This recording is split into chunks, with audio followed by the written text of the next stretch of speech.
Officer on Deck, Reflections from a Royal Navy Veteran. You're listening to Once a Warrior, Life Beyond the Uniform. And in this episode, we sit down with Steve Clarke, a former Royal Navy officer with a career that took him across the oceans and ultimately to Northern Ireland. In this candid conversation, Stephen shares what drew him to life at sea, the places and the people that left the biggest mark, and what transitioning into civilian life taught him about leadership, identity, and the enduring bond of service. David Johnson, Veterans Commissioner for Northern Ireland. Welcome to another episode of our podcast, Once a Warrior, Life Beyond the Uniform. Delighted to have today Steve Clarke, who is an ex-Royal Navy officer, and this is the first Royal Navy person we've had on the podcast. So, Steve, great to have you here. Great to be here. And you are the first, so somebody has to be. Extra acclaim, which is fantastic. Yeah. So, great you come and join us today. Looking forward to understanding a bit about your service, Well, my pleasure. also post-service Okay. on that front. So, Okay. we always start off usually at the beginning. Where were you born? Anything early life that is remarkable or stand out? Just a Belfast boy, born and bred. Went to school here,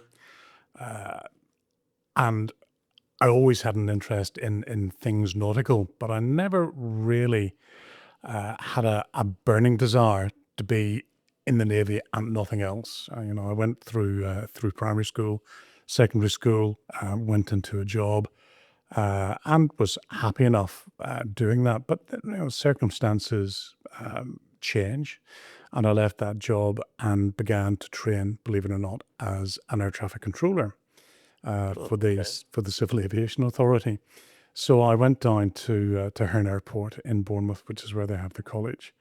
And I did the first of my qualifications to be an air traffic controller. So I did end up with what they call the Yellow Peril, which is a technical license to be an air traffic controller. Right. And then you do various ratings to that license.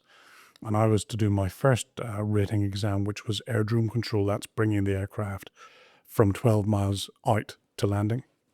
And I did the theory exam and passed the exam, but I failed the practical.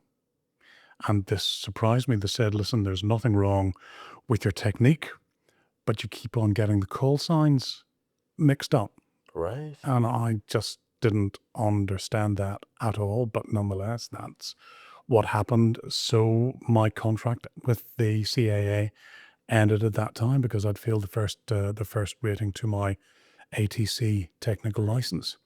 But I thought, well, all is not lost. I'll be able to, finish this off. Who needs air traffic controllers? I thought, well, the Navy need air traffic controllers. I always liked the sea, so why not apply to be an air traffic controller for the Navy? So I one day marched into Hard Street, which was where the recruiting office was in those days, and said, I want to be an air traffic controller for the Navy. And the recruiter said, yeah, that's excellent. We need those. But the way to be an air traffic controller for the Navy is you applied to be a seaman officer, or what would now be called a warfare officer. Uh-huh. And I suppose, you don't know any better. So I said, that's absolutely fine.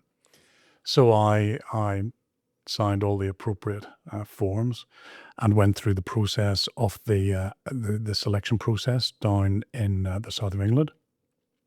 I did the Admiralty Interview Board 3-day process done in HMS Sultan, and was given a start date to be a seaman officer in the Royal Navy. So I went down to Dartmouth and started my training. And it was explained to me that I was going to be a supplementary list, short career commission seaman officer. And I said, no. I'm going to be an air traffic controller. And they said, oh, no. You have to be a seaman officer to do this. So, you didn't know any better. So I persevered, but kept on saying, no, I'm going to be an air traffic control officer, an air traffic controller for you. And they said, no, you need to be a seaman officer. So that process went on for a short while, not really all that very long, a little over a year really. And they were adamant that I was simply going to be a supplementary list seaman officer. They'd already said I was going to be a watchkeeper on a Type 21 running out of Plymouth, which I will admit had not quite been what I had imagined. Yeah. And I'd gone home on leave, and somebody offered me a job, and I thought, look, this is the way it is. They're not letting me do what I wanted to do. And I thought, had I been 18 and did that for 5 years, that would be fine. Yeah. But I was 26 at that stage, and that was the oldest you could be to obtain a commission. And I thought, if I did that for 5 years, 31, with no real qualification to take me outside and no guarantee of extending Yeah. to a full career commission, that, you know, the opportunity to have a job at home was perhaps the thing to do. So I resigned my commission at that stage. I said, Okay. listen, you wouldn't let me do what I wanted to do. And, you know, this is perhaps the track down which I'm going to go. So they said, listen, you don't dislike the Navy, which I didn't, Yeah. but it's just they weren't really accommodating me with what I What you thought wanted. I was bringing to them, which was disappointing. And I didn't really fancy 5 years running in and out of Plymouth. So I, with a heavy heart, left the regular service, but they asked me, would I transfer to the reserve at that stage? And I was more than happy to do so, because I enjoyed naval life. Yes. I had seen enough of it to realize that it was where I was comfortable, being part of a team, being part of something that was definitely bigger than me, but I was able to make a contribution to it, however small it may or may not have been. But Yeah. So we'll pick up there yeah, no, sir, please, in a minute. please do. But in terms of when you say you left school, that first job, what was that? Or I was a hospital lab technician in the city hospital, right? Okay. working for a chap called Professor Norman Nevin in the field of medical genetics. Right. Okay. And I enjoyed it well enough, but it was so specialized. When you're a hospital lab technician, there are various ONC and HNC courses that you would have done in hematology, blood, histopathology, tissues, and what have you, but there wasn't anything specific Right. for genetics. So I was frustrated that I was going to have to do a qualification in an area that I would never actually be using, Yeah. because I was Yep. sticking with genetics. And it was really just a chance conversation with one of my colleagues when she said that her husband had seen this ad for the CAA to be a trainee air traffic controller. And she said her husband had thought about doing it. I thought, well, I'll apply for a, So, I'll apply yeah. for a giggle. Yeah. And blow me, I went through the various stages of interview. Yeah. And, That's quite and was, incredible to go from like school yeah, education to lab technician, yeah. air traffic Oh, controller, listen, and very, then Navy, very, albeit yeah. the aim was to be an air traffic controller within the Navy. That's a bit of an unusual journey. Yes. A plate of spaghetti has more twists and turns in it than mine, but not many. Very good, very good. And then, so you're now a reservist. So did you get another back to full-time employment then? Well, I did. that point? The job that I had come home for, that while they promised the world, they simply didn't deliver. Unfortunately, for whatever reason, they just didn't deliver, and I was left then wondering, well, what on earth am I going to do? And one of the bonuses about coming home at that stage, I met a young girl who swept me off my feet, really. And she became a very, very big part of my life, and encouraged me at that stage, because I'd been a technician within a biological science background, and she encouraged me to go back to college, which I did, and that then led to university. And I read for a degree, biochemistry with genetics. Nowadays, people would call it genetic engineering. And I did my degree in that. I even remember bumping into Professor Nevin at one stage when I was coming very close to the end of my degree. Okay.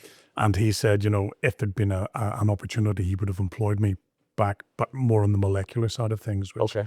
I find fascinating, how genes actually work. But that wasn't an opportunity that was available. So like my then wife, became a wife, she was a teacher, and I was persuaded to do a PGCE, a postgraduate certificate in education, which I did, and I ended up teaching. teaching science in Regent High School. Okay. And all the time then still the reserve. But the reserve. still in the reserve. And in fact, as a reservist, I had the opportunity not just to do weekend bits and pieces. There were times when I had free time, and I was able to go back into the Navy on extended periods for 3 to 6 months, Okay. doing various bits and pieces. Like mini mobilization type. That certainly that sort of thing. And I can remember once I was with the 3rd Squadron, MCM Squadron, and we were exercising in the south of France, and there had been a reception on board our headquarters ships, HMS Abdeel, and I'd gone on to Abdeel for the party and enjoyed the hospitality very well. And then somebody tapped me on the shoulder and said, "Sir, some of your boys specifically, had been ashore and they had been detained. So you will need to go and sort that out." So I went ashore, smoothed things over with the local gendarmerie.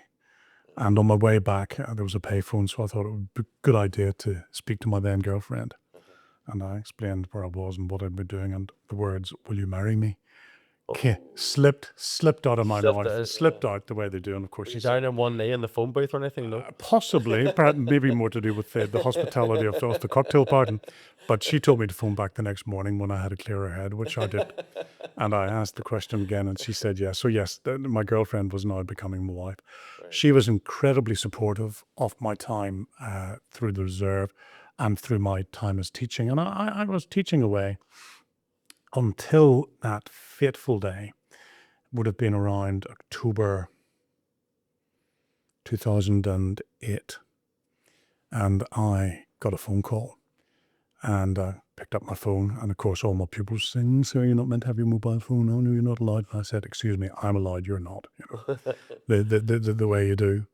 And it was a young woman's voice asking, "Was that Lieutenant Commander Clarke?" And I said, "Yes, it was." And, "Can you speak?" Said, "No, not really." not really. Said, "I'll call you back." So the bell rang, the class were dismissed, and not long after that, the phone rang again, same voice. "Is that Lieutenant Commander Clarke?" "Yes." "Can you confirm your service number?" Which I did. And then she came out with those fateful words, "Sir, you have been called up under the Reserve Forces Act," which is the law. Yeah. I couldn't refuse. And this is 2008? 2008, October 2008. And she said, I'll send you some information, hard copy. I gave her an email address, and that came through. And it gave all the details that I was to report to HMS Nelson on the 18th of December, I think it was, to the mobilization center. So I had explained to my colleagues that I'd been called up, and they weren't too sure what that means, what does this it meant. entail? I said to the headmaster, he said, "Oh, well, this is really very, very inconvenient." Again, they just hadn't really, I think, gripped the magnitude of what was being asked. And I suppose neither had I at that stage, because up till that point, I had been the first lieutenant, the sort of like 2IC within our unit. And I'd been saying to some of my ratings who were being called up at that stage, I'd said, "Listen, this isn't the Scouts. This is part of Her Majesty's forces. And if you're called up, I expect you to answer that call. And if you're not prepared to do so, I'll take your ID cards this evening." So having preached that or beaten that drum with them, I could barely not do the same. I can 100% identify with that. So I was obviously Royal Irish Regiment, as it is now, 2nd Battalion. 2003, we had about 38 mobilised to go to the war fighting phase of Iraq. Yes. My own brother had been a regular Royal Irish, then had left to be a reservist and got mobilised. Yeah. I was recovering from a broken leg, but I actually was fully involved in the admin around that. So I saw the process with employers and those that wanted the dodge out, as was. I'd want those that couldn't wait to go. That all of that. In 2004, I got mobilised, and it definitely when the papers arrived through the post, it's for real. There's definitely that moment of wow, this is for real. It without doubt is a game changer, So my headmaster said, well, can we stop this? And I said, well, no, not Want you really. to? He said, well, can we put it off? And I said, well, you might be able to put it off, but you can't stop it. The wheels are now starting to turn. I explained that I have to go down on this date. And at the 11th hour, they may turn around and say, no, I'm not suitable. But nonetheless, this is something that that has to happen. I spoke to my wife and I said, listen, love, this has come up. And I was very pleasantly surprised. She said, listen, off you go and do what you've been trained to do. You know, she was... How important was that, did you feel, as a reservist, been asked to leave civilian life, leave your family in that scenario? Well, because knowing you had her support. In fairness, she hadn't married a serviceman. Yeah. You know, so this was not... Really good point. This was not part of her life, not part of her makeup. I mean, her brother had been a serviceman. He was a very, very senior officer in the RAF, but doesn't make him a bad person. I love the military humor. Inter-service rivalry. Now that I'm in this role, though, I can't comment on that. I have to be neutral across the services. She was incredibly supportive, and that was so important to me. Yeah. Because it meant I felt I wasn't simply abandoning them. Yeah. And also, it's all about commitment. I had committed to the forces, certainly when I went into Hart Street all those years earlier. And even when I said, listen, you're not letting me do what I want to do, even though I'm bringing a skill set to you, and then transferred to the reserve, I was still committed to that. I believe when you say you're going to do something, you do it. So I had the difficulty. I was a little bit surprised. My headmaster had said, well, listen, we'll not say too much about this. We'll just keep this under our belt. Again, I thought that was a rather strange attitude to adopt, because I had a couple of parents' meetings before I was due to go down to Portsmouth in December, and they were all wondering what's going to happen in the new year coming up to exams. And I had to say to some of my parents, well, I don't know, because there's a good chance I will not be here. Oh, why ever not? And I had to briefly explain why. So I had this rather strange situation where very, very few of my colleagues knew what was going on, but quite a few of my parents and their my pupils and their parents knew what was going on. That wasn't for security as such. No, it was just that was just a let's not talk about this, which really surprised me. No, it's interesting. Just to go back on one thing, because I guess it's a really good, important point to make about for reservists partners, be it men or women reservists, their partners didn't marry someone in the military. You marry someone in the military, well, you expect to be moved around the world. I can remember Brenda talking about, and again, at the time, loads of support for the family, first couple of weeks, how are you doing? But 2 or 3 months in, Brenda tells a story that she couldn't get the lawnmower started. Yeah. And our 5-year-old, was trying to help her. Yeah. And she just broke down in tears in the back garden. With frustration, I'm sure. Yeah. Nobody there, on her own, 5-year-old and a sort of 6-7-week-old baby. And she just felt abandoned. Yes.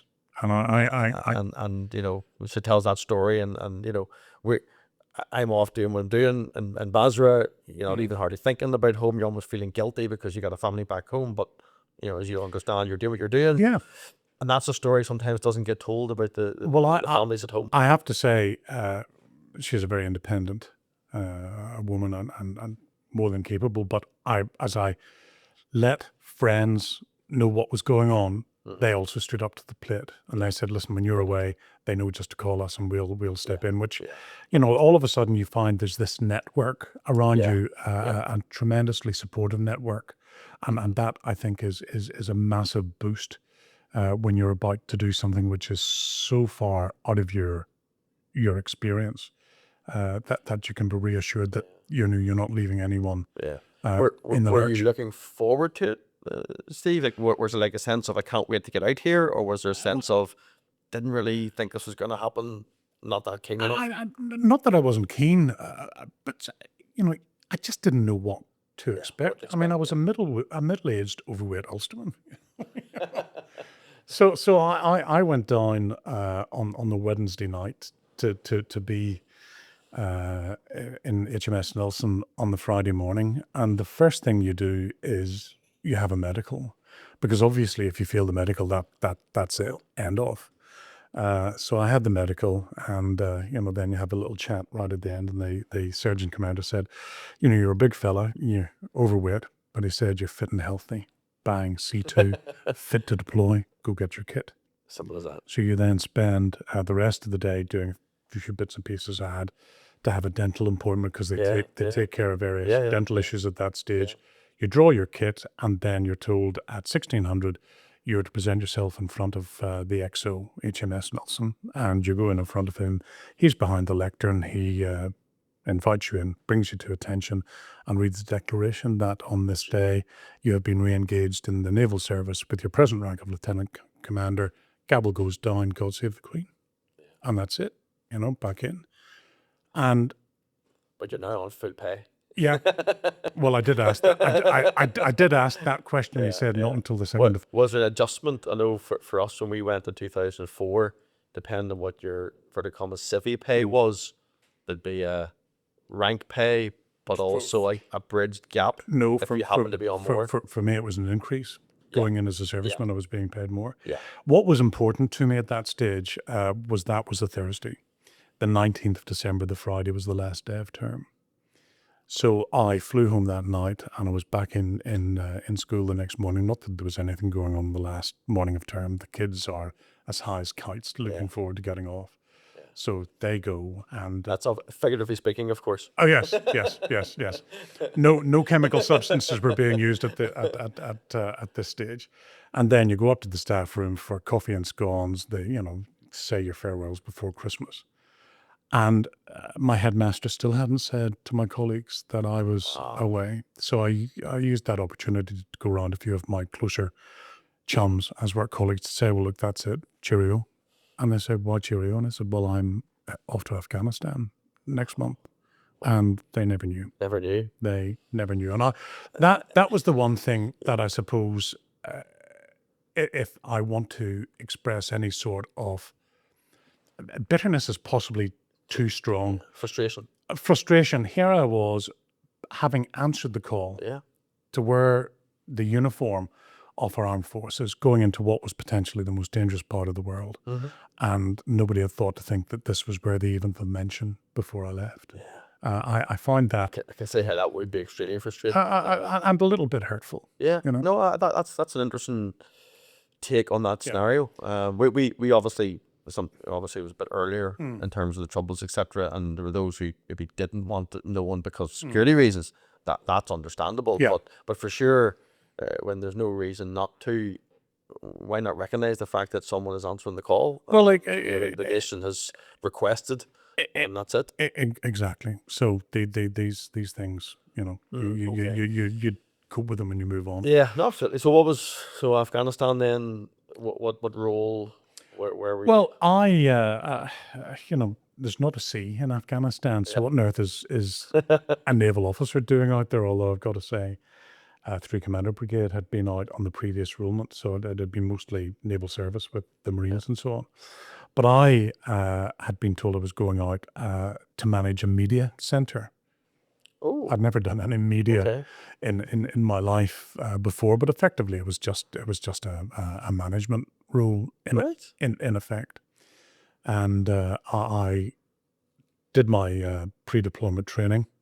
All the things that you need to do, weapons handling and all that sort of how to exit Land Rovers and so on.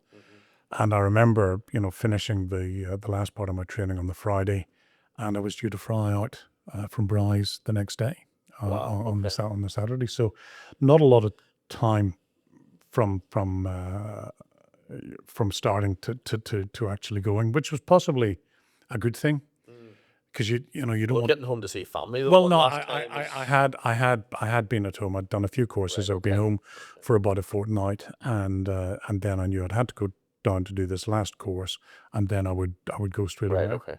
So I was down in Bryce Norton, jumping onto the aircraft, and of course coming into Kandahar.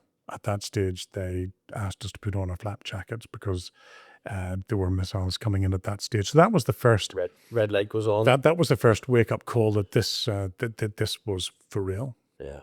And how'd that feel? Well, what emotions were you going through? Can you remember? Well, all of a sudden, yeah, this isn't just any little play exercise. This is full on, you know. So you just have to be ready for what lies ahead. But we came in fairly quickly and taxied, got off the aircraft, and all the sensations hit you. You know, the noises, the smells, and you're just trying to take it all in. There's quite a bit of sensory overload, really, and I was different from others insofar as I wasn't part of a formed unit.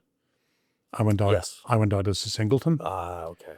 Like an orphan. Yeah. So I had to find people and ask, you know, where Yeah, to, where you know, to navigate. which isn't easy. When No, you no, around, no. I mean, land in theatre, if you're part of a unit, there's usually someone to meet you, Well, reception well, party, take you exactly. to your billet, point out where the naffy is or whatever, the armory and everything else. Exactly so. Exactly so. But I was able to ask a few questions. I was given my little card so I could make some phone calls, which I did. And I was told to be a flight in a C-130, whatever, a couple of hours later that would get me up to Bastion, which was where I was going to go. Right. So after consuming several bottles of water and, you know, just trying to gather myself, you know, climbed into the back of a C-130 and we headed off to Bastion, and I sort of got there, 5 in the morning. And again, everyone else part of formed units, there were people meeting them. Yeah. And I was on my own, and I asked some of the guys, the transport guys, when they sort of got me up to some allocation point up from the flight line in Bastion. And I said, listen, I'm looking for the media center. And they said, we don't know where it is.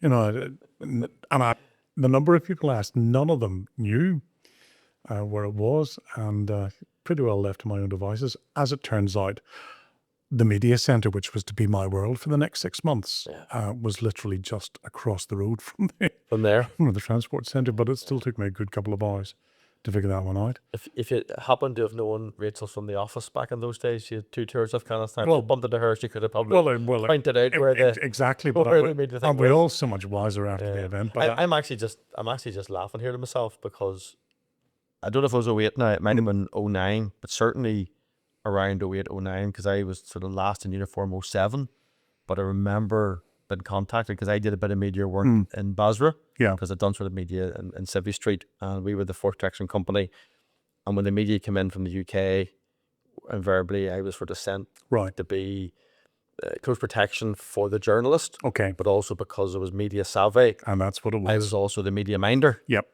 Some fascinating stories on sort of Guardian journalists and different TV crews. But so I had a little bit of experience in that. But I remember it was definitely 08 or 09, getting a call from the adjutant saying, would you be willing to go and work with the media in Afghanistan? Yeah. And thinking about it, that actually, but then talked earlier about partners and wives, mobilized in 04, had to go. Darling, that's the way it is. I've taken the bounty all these years. I couldn't volunteer. Yeah. That was for me. I forgot. It'd have to be unreal if that was the post. Well, you got it. I went out in March 09 to do that tour, which was Herrick 10, or the tail end of Herrick 9, the start of Herrick 10, and at that stage we'd changed from 3 Commander Brigade to 19 Light Brigade, which was predominantly manned from 3 elements of 3/8. There were a lot of Northern Ireland personnel there, which was fun, because I find people from Northern Ireland work together in a particular way. You know, we develop a relationship that allows us to work very well, and that worked well for me, because I was based in Bastion, which became fairly quickly known as Steve's Bed and Breakfast. Because I had my tent, which was my office and also where I lived. My Ulster fry most mornings. Very little. And my bed space was there, and I had another tent with sort of like 8 or 10 beds available. But these were for journalists passing through. Yeah. And I had to guard them really quite strongly against the desire from the colonel in charge of the camp, who always wanted extra beds, and he was always coming to me looking to give them up, and I point blank refused to do so. But I was a singleton there. My headquarters was in Lashkagar, and I would have occasionally had to go down for various meetings. Difficult to do that at that stage because I was not happy with the thought of road moves, and getting a lift with a helicopter was difficult because of the shortage of rotary movements. So a 20-minute meeting in Lashkagar could have taken 3 or 4 days. Wow. You know, by the time you got a No, I can meet that. in a Chinook. So that in itself was interesting. So the actual role then with the media, so were you sort of their minder? Did you go with them Yes. out onto the ground? Obviously, one, looking after them, but two, making sure perhaps the wrong conversations would happen with the troops. Yes, exactly so. Exactly so. So the word would come through that a journalist had applied to the MOD to come to cover a particular aspect that they were interested in, because we have great stories that we wanted to get out there, and our messaging to the public hasn't always been particularly good. And Nana from Nottingham couldn't always understand why our boys were there fighting a war that they didn't understand about. So we needed to get positive messages out there. So the word would come to me in Bastion from Lashkagar that a journalist was going to come, and they were particularly interested to see this and that or whatever. And I would then go around and begin to prepare the ground. I would speak to various units and say, listen, so-and-so is keen to come out and would love to have a chat with you about this or this or this or this. So we begin to prepare the ground for that. And also then if they wanted to go out to any of the outer forward operating bases, I'd be in touch with them to make sure that their media point of contact would be ready to receive. So again, part of my job then, when it became time to get them out there, I would have coordinated that with the FOB, made sure there was a place on the chopper to get it to places, because I would go out with them, and my function was to get them off the aircraft, hand them over to the media personnel in the unit, and then get myself back into the aircraft. So very rarely did I spend a lot of time on the outside, but nonetheless, those are. Were there any situations that developed where they were wanting to run a story that you didn't want them to run, or they maybe a military person said something that perhaps they shouldn't have said, and you had to kind of step in and any interviews that were being conducted, I was always to one side. Yeah. Now, journalists operated under a document called the Green Book, which was kind of strange because it was neither green, neither was it a book. Yeah. It was just and the Green Book in Northern Ireland has a slightly different connotation. So they would sign up to this, that they would operate on the terms and conditions, which included things like they would not disclose locations, numbers of personnel, dates and times and what have you. But I was always there to check on this, and if they strayed into an area that we felt would have been inappropriate, I would have said, no, we need to get back to the main thread of the conversation. And we would perhaps occasionally embargo stuff. Yeah. I remember my baptism of fire really was, we had Tom Newton-Dunn, who was the then senior defence correspondent for The Sun, great supporter of the troops, but not very keen on senior management within the military. He always liked to see the troops on the faults within senior management, but not with the troops. And I remember we were getting very close to the summer campaign, Pancher Palang, which had been planned for a long, long while, and he was going to go out and cover a part of that. And I remember him sort of saying, well, I want to do this and this and this. And I'd read through some of the stuff and I said, no, you can't, that can't go out, Tom. And I said, well, that needs to go out. I wanted to go out. And I said, no, I'm not stopping you from doing it, but not yet. Oh, but I'm ready to go. And I said, well, it's simply not going to happen. Yeah. And he said, well, it is. And I said, well, that's fine. If you want to do that, Tom, come with me down to the flight line and we'll get you out of the country right now. Yeah. And he said, you can't do that. And I said, I think you'll find that I can, you know. Yeah. So not unhappy with what you're saying. We just cannot have it going out right now, you know, for X, Y, and Z reasons, which he eventually acquiesced to. I'm just that obviously. I wasn't sure what direction the conversation would go today, but it's actually amazing similarity. So I'm going to tell you this one very quickly because it's very similar. And it's not a story I tell very often because I don't usually need to. But one of the tasks I got was with Audrey Gillen, who was the war correspondent for The Guardian. So she arrives out with a combat photographer who had been to the Intifada, he had been to the Chechen rebels, and we get flown to Alamara. And this was not long after what was called Simic House, which was 45 days of pretty heavy bombardment.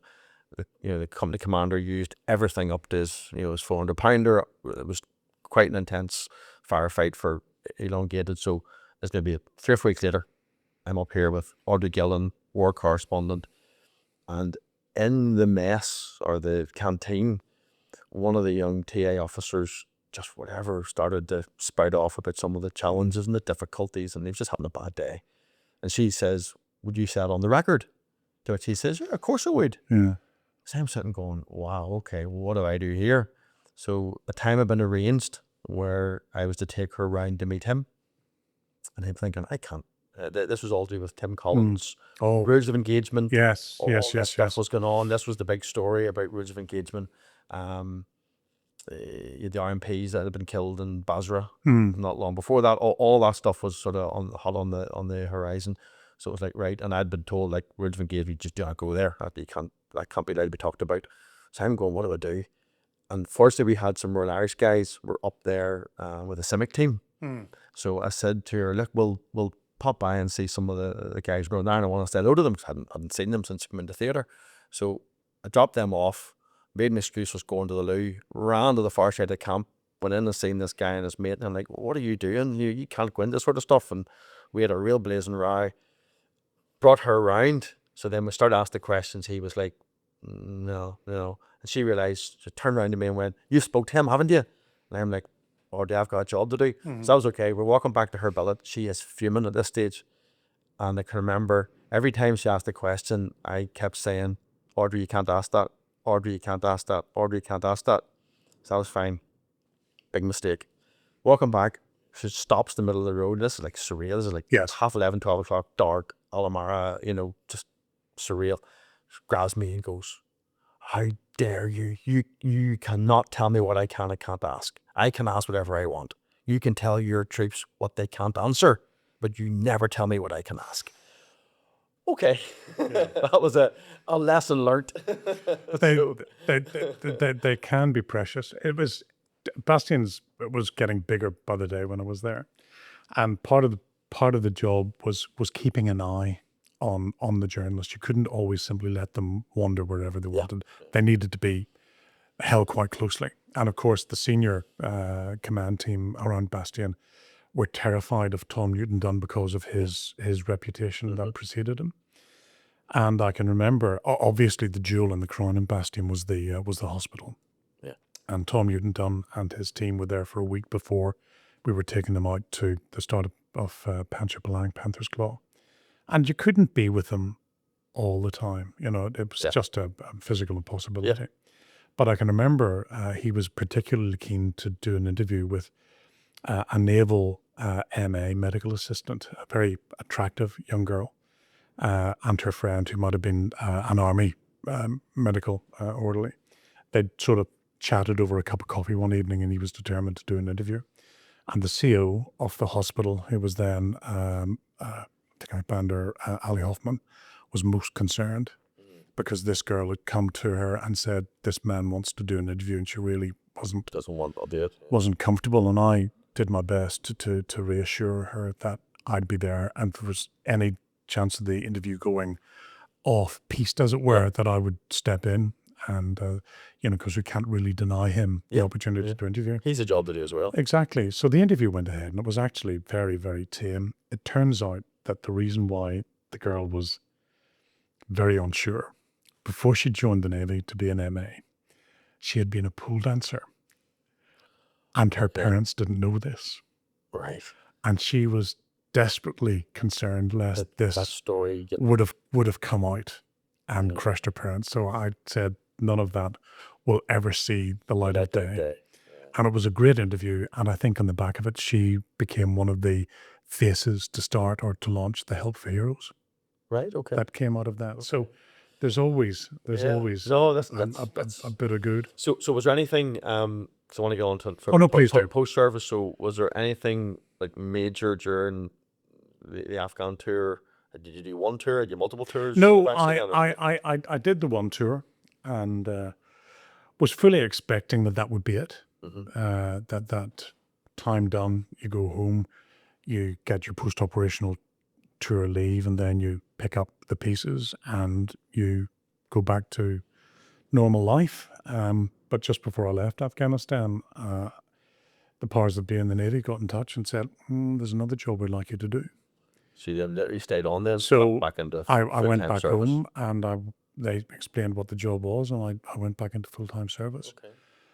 Again, I lent heavily on my wife at that stage. I said, listen, love, they are quite keen to keep me on. They don't want to let me go just yet. And it was at a stage when I was quite happy to step away from teaching.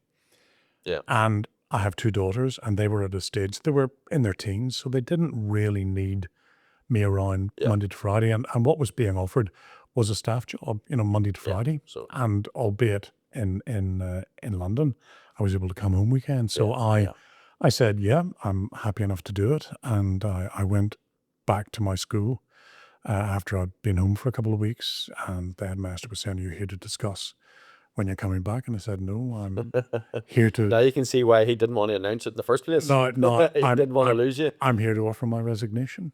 Right. And he accepted it. Oh, And I finished a period of work, and I returned. Was you on then? And when did you then leave service then? So I left, I came out of Afghanistan 2009, the autumn of 2009, and I left the service then 10 years later, 2019. Okay. And then transition then. So transition from being in the military, you then back into inverted commas civilian life. Did that go as planned? At the end of my service time? Yes, into your service time. Is that on your terms? You decided no, time up? I got an email. Right, okay. I retired from the service at 60, which in itself was a bonus, because ordinarily you would have left the service at 55. Okay. But I was retained, and I ended my time as a staff officer in Joint Force Command, the four-star headquarters in Northwood. And I remember the day I simply got an email inviting me to come across to the personnel office to discuss my leaving the service. Wow. My date had come up, my time was up. And were you expecting an email like that? That's well, if you're that age, you must have been. At some stage, yes, but it nonetheless still a bit pulls the rug from under your feet, because you're working away doing what you think is a good job, and you begin to make preparations for that. So you're told you begin to slowly step away from what you're doing. I was writing my handover notes to whoever was going to fill the position after me. And then you get various bits and pieces of resettlement sorted out, and you do your resettlement. Did that process go smooth? It was met your expectations.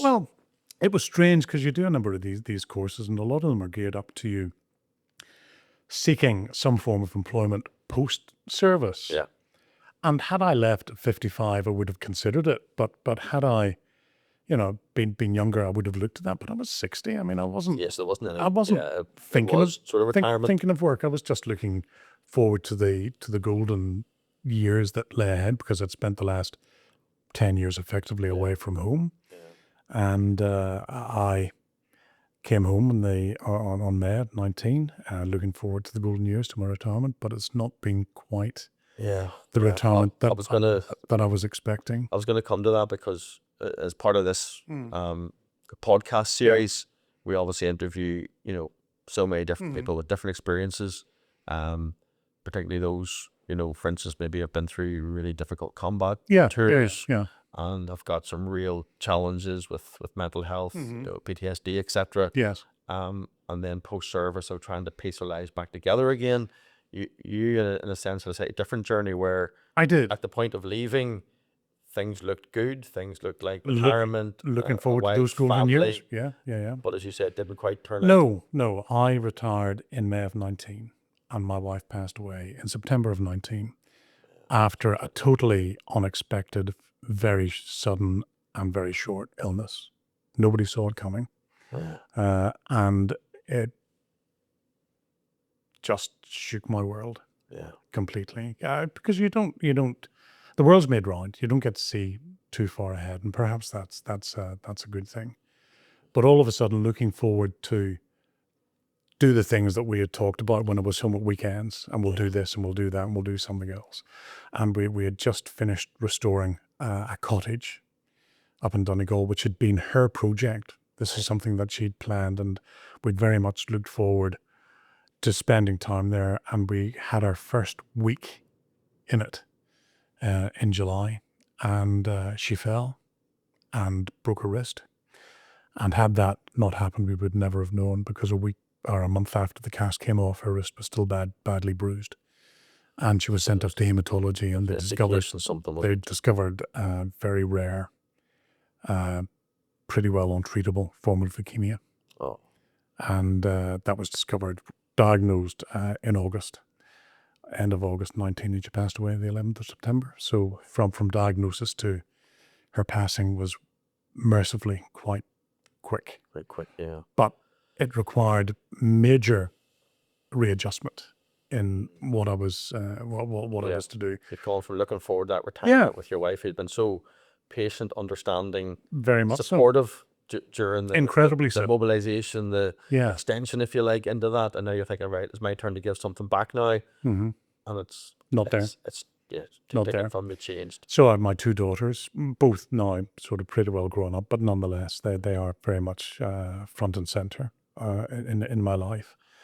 And you begin to try to make plans, and then of course COVID comes along, and that knocks you for six. So I would be prepared to admit that there are times I still feel a little bit rudderless. The one thing I was invited to think about when I retired, or when I was coming up to retirement, somebody said, don't commit to anything for a year. Yeah. Because he said, you've been accustomed to being very busy and keeping lots of plates spinning, so you're good at doing that sort of stuff. And he said, before you know it, you'll have given 3 mornings a week to one organization and 2 afternoons to another, and you'll have given up all your time. Yeah. So I took that one on board, and I haven't really committed to doing anything until quite recently. So I'm now involved with my local community hall, where I'm the chairman of the committee that runs that, and a few other bits. And did the military family help during that time? They did. Were you able to lean on friends? Very much so. Okay. As I said earlier, being part of something that's bigger than you as an individual, they were there and supportive. Excellent. And even to this day, I will still get calls from former naval colleagues. I still get invited to various dinners and functions, which is really nice. And it's nice to know that you've been part of that military family. Yeah. Who are always there for you. Yeah. Yeah. Excellent. Okay.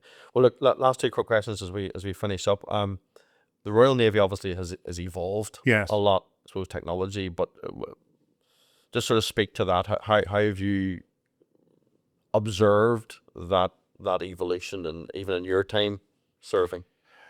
Just the fact that the technology is there to support you, and it makes things happen so much quicker. Whenever I first went in, if you needed to communicate with someone by letter, you would draft it and give it to a writer who would have typed it up and eventually would have gone. Nowadays, you sit behind a range of screens and you're doing all your own admin. The technology of the tools that we use have increased greatly. In the world of mine countermeasures, which was predominantly the sort of operational stuff that I was doing for such a long while. It was very much hands-on, quite physically demanding. And now we have, remotely operated vehicles that are doing it's becoming altogether, I like pinch of salt, perhaps, a safer world. Divers no longer go down to inspect mines. We send little submarines down. So technology has greatly improved what we do. But the one thing I would say about the Navy, perhaps more than other services, when we deploy, we go away. We are away from home. When you're at sea, there is no such thing as a weekend off. Yeah.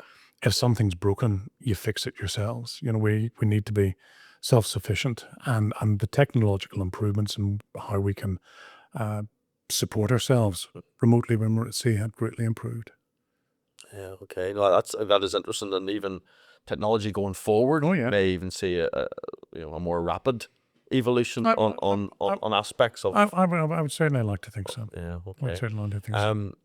In terms of leadership then, obviously you've been an officer, how has your leadership skills developed, and how important is that leadership? Because the British military in general, each of the services, I think arguably are among the best when it comes to leadership and training leadership. Did you find that your ability to lead improve through your ability journey? I have to say, I think so. Whenever I was going through Dartmouth, we were taught leadership skills through action-centered leadership. Through John Adair and the Industrial Society was the way they talked about it, with the 3 interlocking circles. You know, the task, the team, and the individual, and they're all in some way connected. And I've held fast to that. And as a leader, you know, you explain to your team what you expect from them, and you give tasks equal to the individual's ability. And if it's failed in some way, it's possible that you haven't either understood the nature of the task, or you've perhaps overestimated the ability of your team, and therefore it rests with you. You're responsible for it perhaps not having worked out. So now that I sit and chair, it's maybe not as strategically as important, but now when I'm chairing meetings for the community hall, and we're just working through a pretty big project, for the biggest project we've had to deal with really in its existence. You know, I try to bring the team, my committee, on with me. I try to delegate tasks which match their ability. Yeah. And when push comes to shove, I'll say, this is the decision, I'm buying the table, and that's it. Because as a leader, you do have to take the decisions. And you also have to stand beside them if they're the wrong decisions. Yeah. I mean, you can't. Again, that I guess a really interesting point. It's not a point that people often make regarding leadership, but making the decision ultimately is a big function of leadership. Very much so. But my dad, who's Belfast born and bred, would often have said when we were younger, son, make a decision even if it's right. Yeah. It was kind of his. It was kind of his mantra, and I think for sure that is interesting. Yeah. Ultimately, you can have different styles of leadership: authoritarian, by committee, getting people's ins and outs. But ultimately, this is what we're doing. A decision has to be made, and that's the role of the leader. And being able to accept the consequences of that decision. Well, you must always. You know, that was, I remember, in Basel sitting with the obstacle at times, and you have a choice of 3 routes to choose. And he and I would have, we had to pick a route. Exactly. And you sat picking it going like, there's absolutely no scientific formula here. You're going to pick a route. You could end up having a fatality on that route because you have no idea what's on. To be, an ambush on one route, an IED another route. You've just no idea. But ultimately, you got to pick a route. You're been paid to pick a route, and you pick a route, and you deal with the consequences, which is fascinating. So, listen, I've really enjoyed that. Time doesn't permit me to go into the Sun Tzu story. If you've ever read The Art of War. Oh yeah. So you probably know what I'm referring to about the introduction and the leadership with the going to the general, and the general giving them all the sort of concubines and women and the drill. But we'll leave that for the listeners who haven't. For another time. Go on, like that's the ultimate test of leadership ability, I think, is interesting. But look, it's been absolutely fantastic. I need to give a shout out to my fellow Veterans Commissioner, Susie Hamilton. So she's the Veterans Commissioner from Scotland. Okay. And she was Royal Navy. Excellent. And she always flies the Royal Navy flag. James and myself were both obviously soldiers and officers, but she very aptly and energetically flies the Royal Navy flag in our meetings and stuff. So as it should. As it should. So that is the tri-service. We've now on the podcast completed all 3 services. So just remains for me, Steve, on behalf of myself as the Commissioner, on our office staff, just to thank you for your service. Absolute pleasure. And thank you for taking the time to come in and speak to the podcast. Thank you.